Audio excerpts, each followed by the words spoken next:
bom dia, doutor André Felipe Camelo.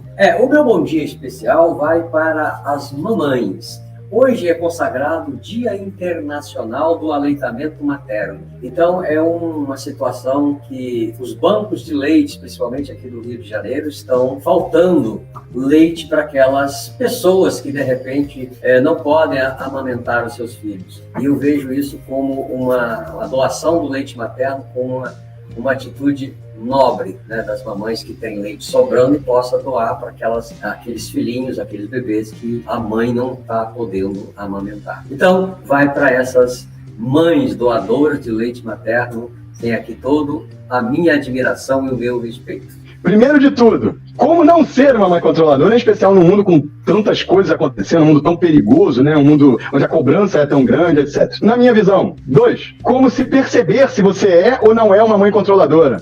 Sua mãe era controladora? Vamos começar o programa já assim. Era. A minha mãe era muito controladora, mas por um fato simples, ela era muito medrosa. Então ela tinha medo que alguma coisa muito ruim acontecesse comigo. Então, sabe aquelas pessoas que têm medo do mundo? Qualquer coisa fora daquele espaço ali é perigoso. Então ela controlava, por quê? Porque ela tinha medo.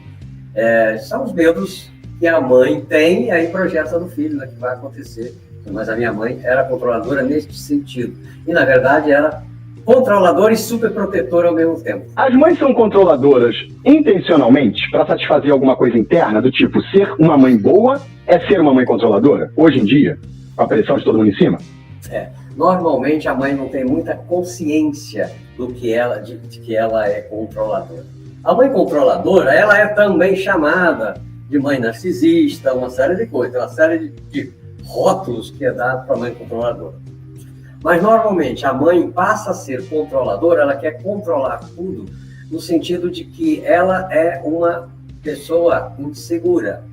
E a insegurança dela, ela passa para o filho da seguinte maneira, controlando o que essa criança está fazendo, sendo, vamos dizer assim, intrusiva, não deixando espaço para a criança ser ela mesma. Ou seja, normalmente ela não tem consciência disso. Tanto é quando muitas pessoas, quando são questionadas, mas você é uma mãe controladora, assim, por quê? Ela vai, não, eu não sou controladora, não. Eu quero apenas o bem para os meus filhos, para o meu filho, para a minha filha, porque deixa estar que ela tem uma insegurança, que ela já traz isso lá da infância dela e vai aplicar isso dentro do contexto familiar, no sentido de controlar o filho. Controlar, gente, a criança tem que ter controle, sim, mas é um controle que não pode ser nem de mais e nem de menos, tem que ter uma certa medida. E a mãe, muitas vezes, não tem essa consciência, ela acha que ela tem que proteger essa criança de tudo que ela imagina que pode ser perigoso, inclusive de fazer determinadas coisas, né? A mãe controladora, ela tem um componente que ela não tem consciência, que é da insegurança dela, a insegurança própria. E essa insegurança própria dela, que ela já traz lá do seu berço, ela projeta isso no filho. Ou seja, mãe controladora não tem muita consciência de que ela fica controlando o filho.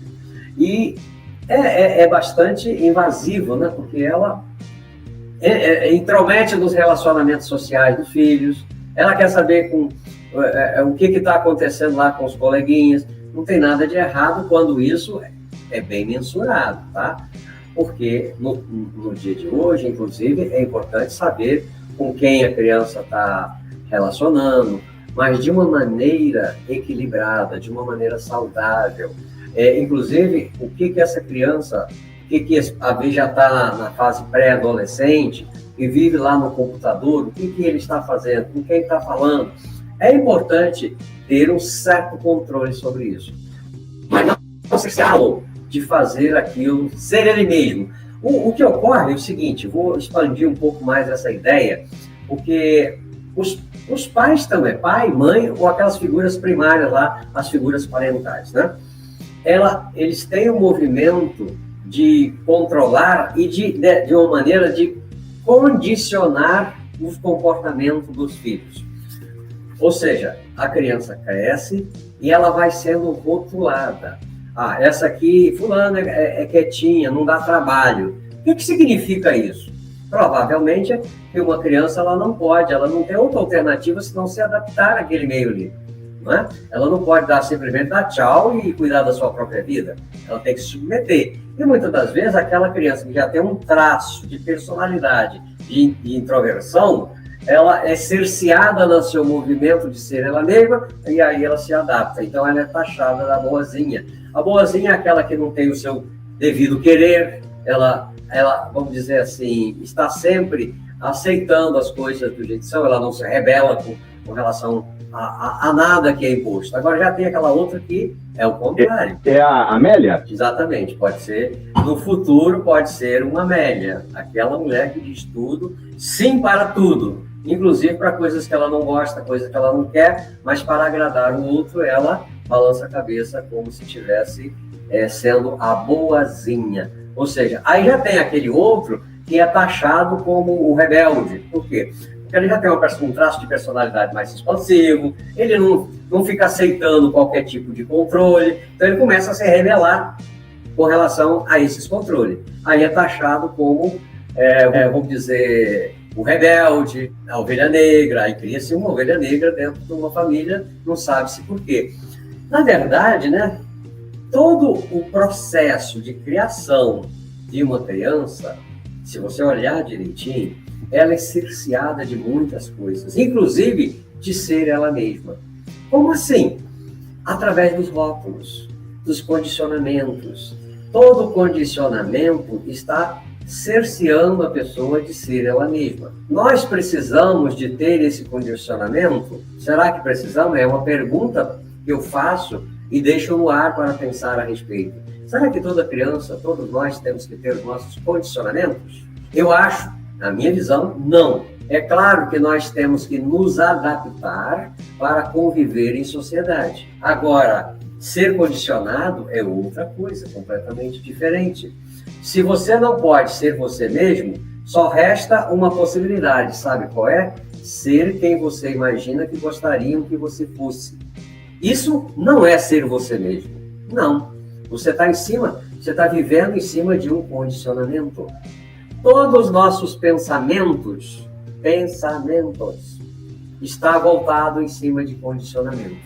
Tudo aquilo que nós pensamos que é certo, que é errado, que não pode, está girando em torno de condicionamentos. E quando é que nós podemos ser nós mesmos?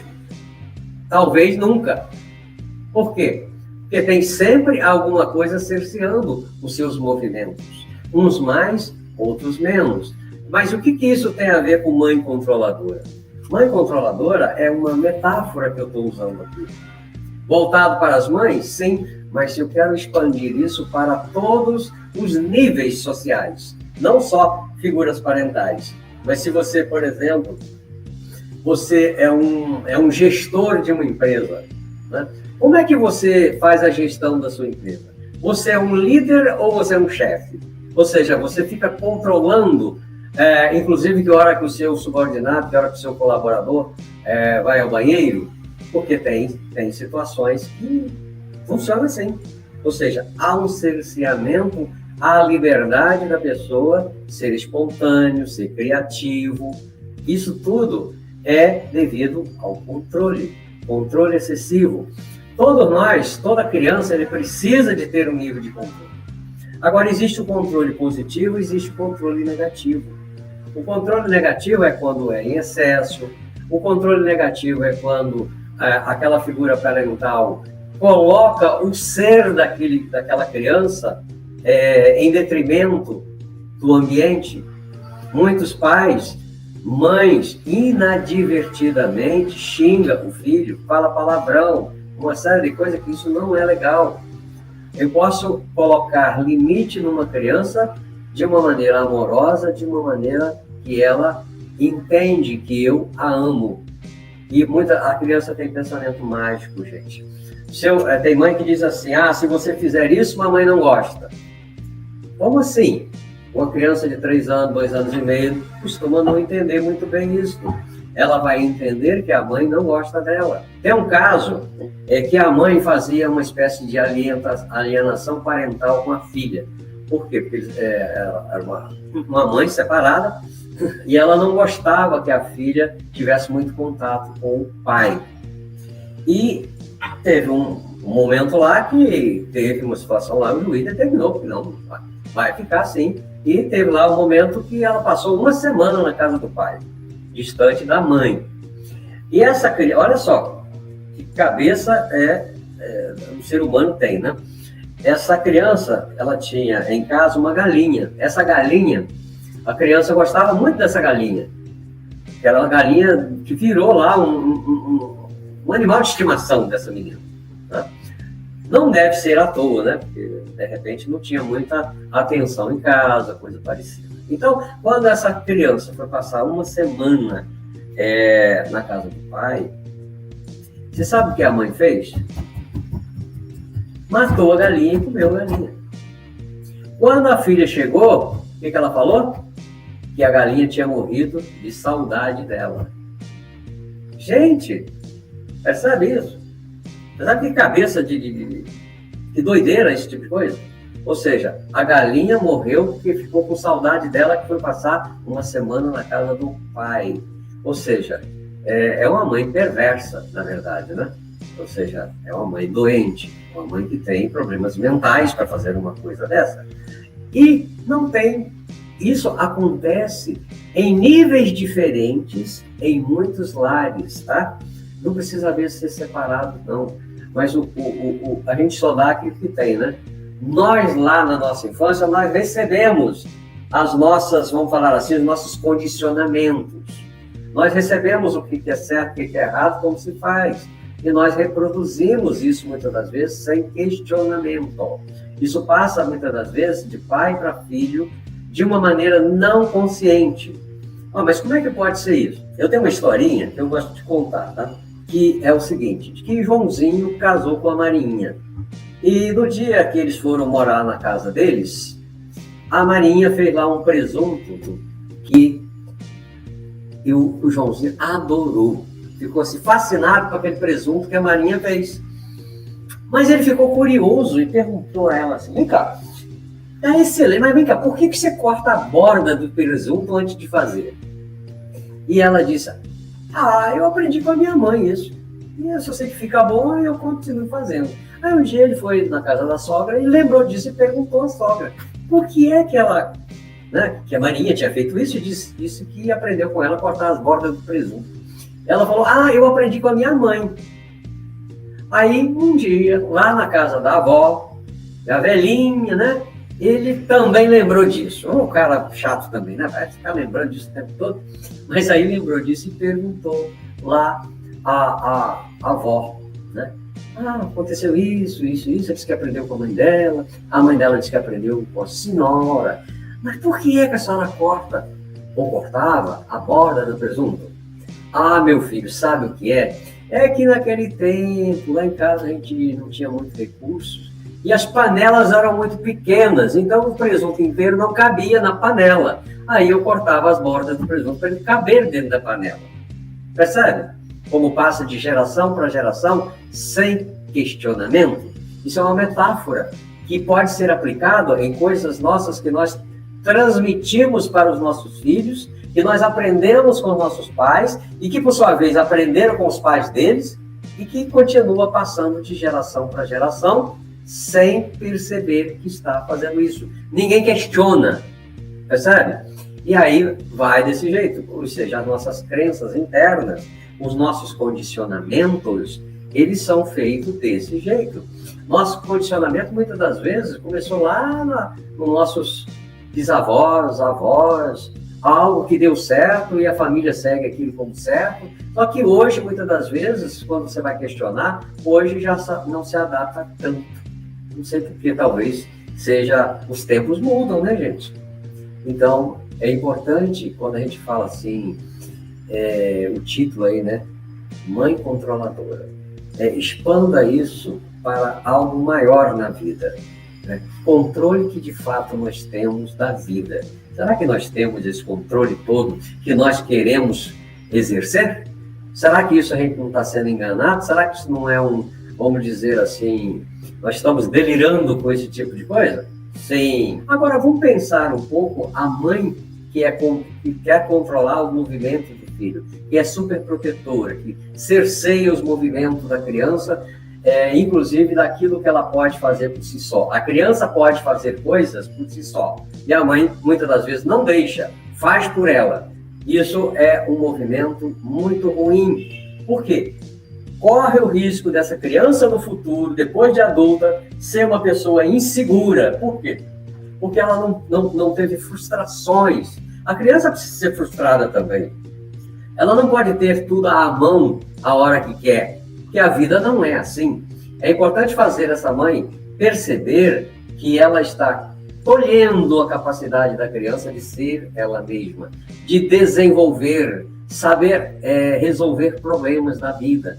Ou seja, é muito importante as mães nesse sentido, os terapeutas que trabalham com mães nesse sentido, ir incentivando que a mãe deixe o filho fazer aquilo que ele pode fazer sozinho. Por exemplo, arrumar a sua própria cama de manhã quando levanta, guardar os seus brinquedos no devido lugar. Ah, mas isso dá muito trabalho. Dá trabalho mesmo. Mas é um processo de educação positiva nesse sentido. E a criança já aprender a se virar sozinha naquilo que ela tem condições de fazer, tá, gente? Então, dois irmãos mais ou menos na mesma idade estão brigando por causa de um brinquedo, aí a mãe vai lá e toma partido de um. Isso não é legal. Tem que chamar os dois, vocês agora vão sentar aqui e vão resolver essa pendência entre vocês. Vocês têm que aprender a fazer isto. E ajuda eles a fazer isto. Ou seja, estão criando um futuro adulto que vai saber resolver problemas, vai saber lidar com aquilo que a vida vai lhe oferecer, porque a vida não oferece somente rosas, não. A vida oferece muitos problemas para serem resolvidos. E já pensou se lá na infância ele não foi, vamos dizer assim, incentivado a resolver problemas, incentivado a assumir a sua verdadeira capacidade que ele tem? É aquele negócio, todos nós, eu vou repetir aqui uma frase do Eric Berne, que é o criador da análise transacional, todos nós nascemos príncipes e princesas.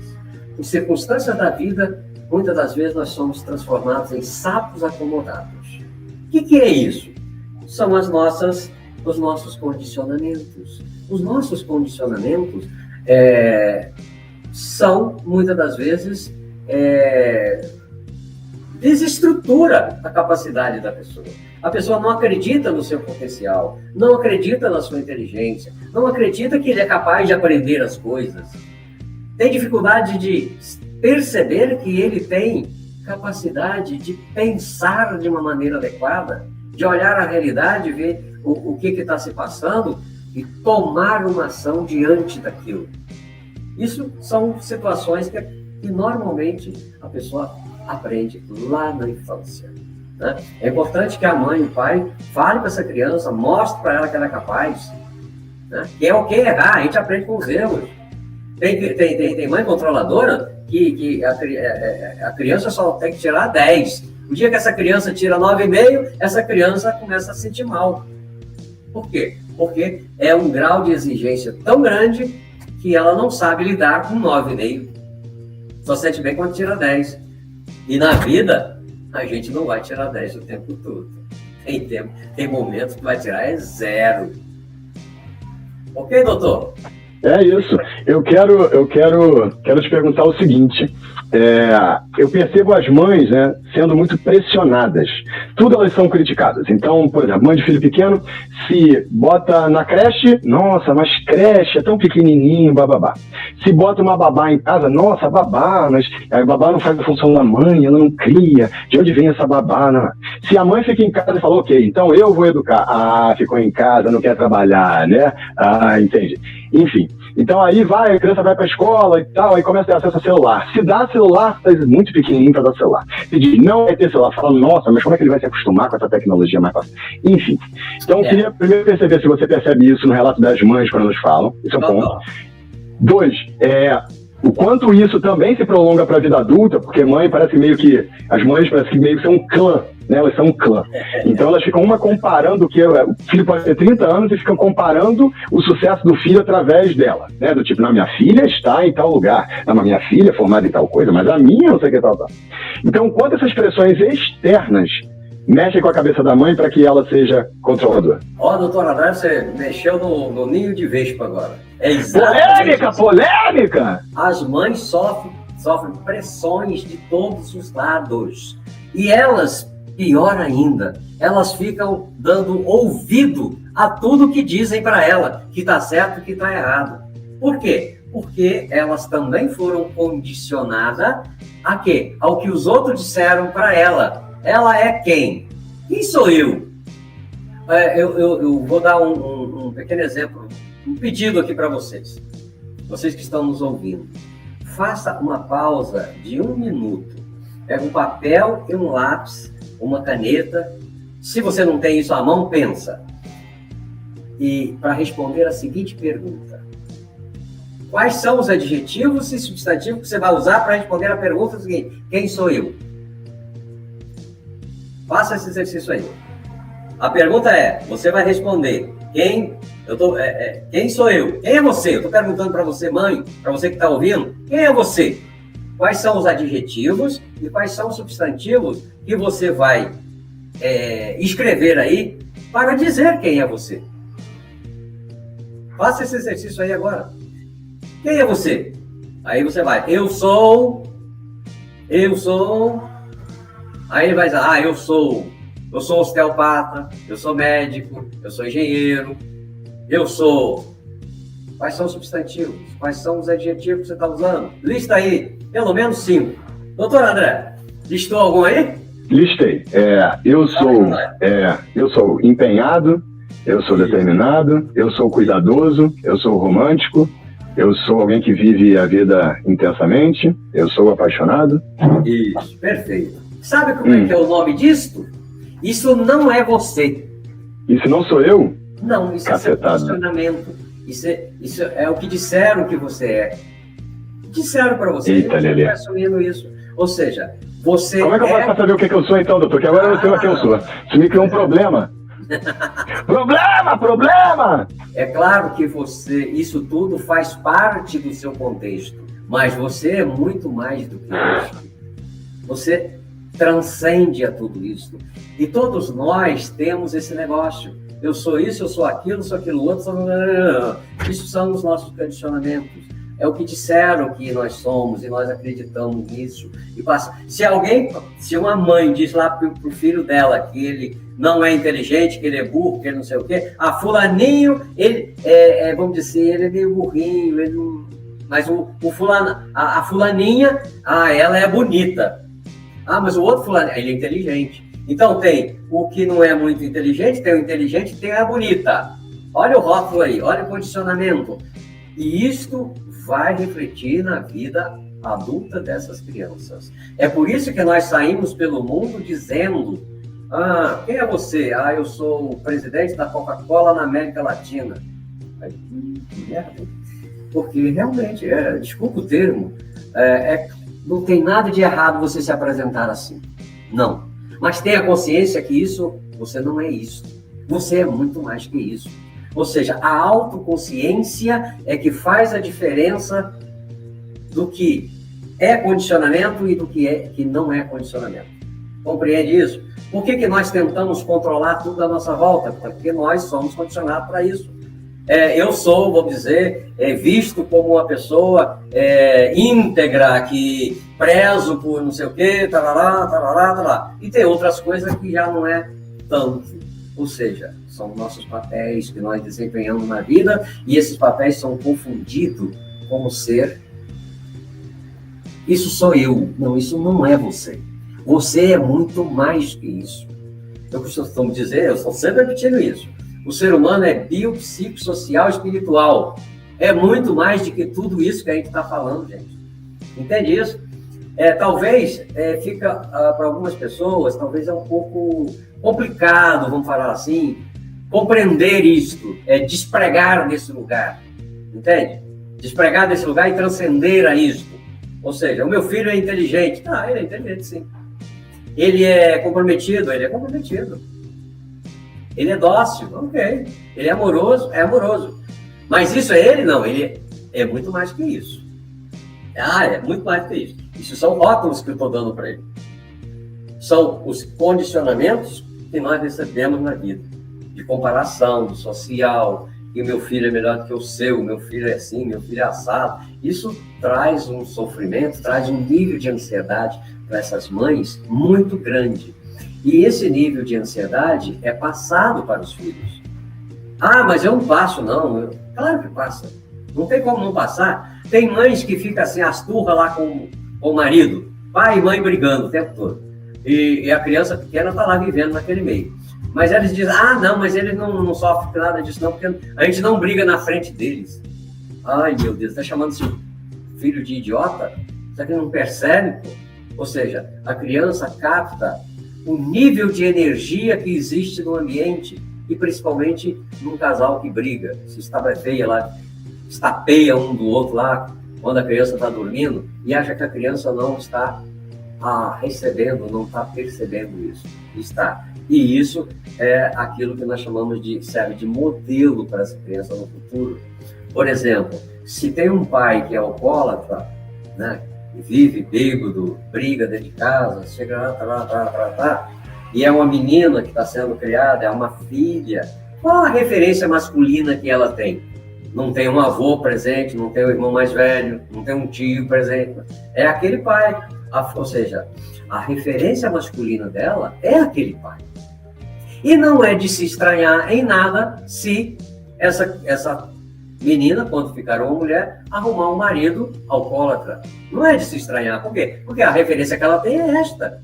Ela não tem outra referência. Ela nem sabe que faz isso. Ela não tem a menor ideia que faz isso. E para ela também, a referência feminina é quem? É a mãe. Na cabecinha dela, ser mulher é essa referência que a mãe oferece. Entende? E se é uma mãe desleixada, se é uma mãe controladora, se é uma mãe passiva, se é uma mãe que submete aos caprichos desse marido alcoólatra, qual é a referência de mãe que ela tem? De mulher? É essa.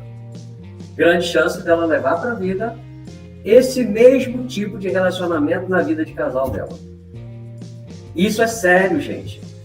Ou seja, é uma das coisas que nós deveríamos trabalhar dia e noite para evitar esse tipo de coisa. De tal sorte que nós possamos ser uma referência positiva para os nossos filhos, não uma referência negativa, não uma referência pejorativa de tudo isso. Compreende? Ou seja, a criança não tem oportunidade de ser ela mesma. Ela vai estar sempre sendo, vamos dizer, controlada, condicionada dentro do com isso ela fica insegura, ela fica com dificuldade de lidar com a vida depois.